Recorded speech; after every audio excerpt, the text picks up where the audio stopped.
यह कहानी भगवान गौतम बुद्ध की शिक्षाओं पर आधारित है और हमें सिखाती है कि खुशी पाने के लिए इंतजार करने की बजाय हमें अपने जीवन में संतोष और आंतरिक शांति को अपनाना चाहिए। एक बार की बात है, एक व्यक्ति बुद्ध के पास आया और उनसे पूछा, भगवान, मैं हमेशा खुश रहना चाहता हूं, कृपया मुझे इसका मार्ग बताएं।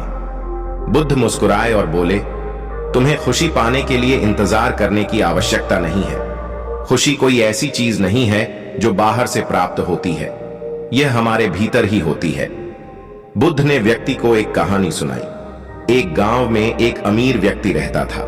उसके पास धन दौलत की कोई कमी नहीं थी, लेकिन फिर भी वह हमेशा बेचैन और उदास रहता था। उसने सोचा कि और अधिक धन उसे खुश कर देगा, लेकिन जितना अधिक उसने अर्जित किया उतना ही उसकी बेचैनी बढ़ती गई। एक दिन वह एक संत के पास गया और उससे अपनी समस्या बताई। संत ने कहा, तुम्हारी खुशी तुम्हारे भीतर है, लेकिन तुम उसे बाहर खोजने में लगे हो। अमीर व्यक्ति ने संत की बातों पर ध्यान नहीं दिया और सोचा कि यह केवल बातें हैं।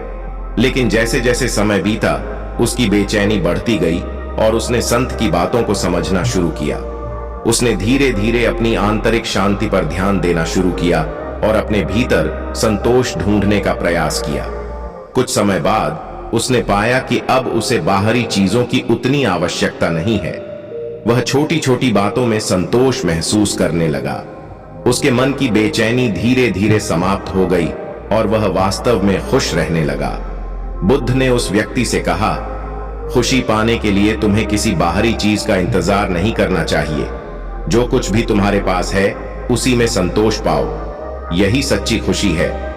यह कहानी हमें सिखाती है कि खुशी पाने के लिए हमें बाहरी चीजों का इंतजार नहीं करना चाहिए।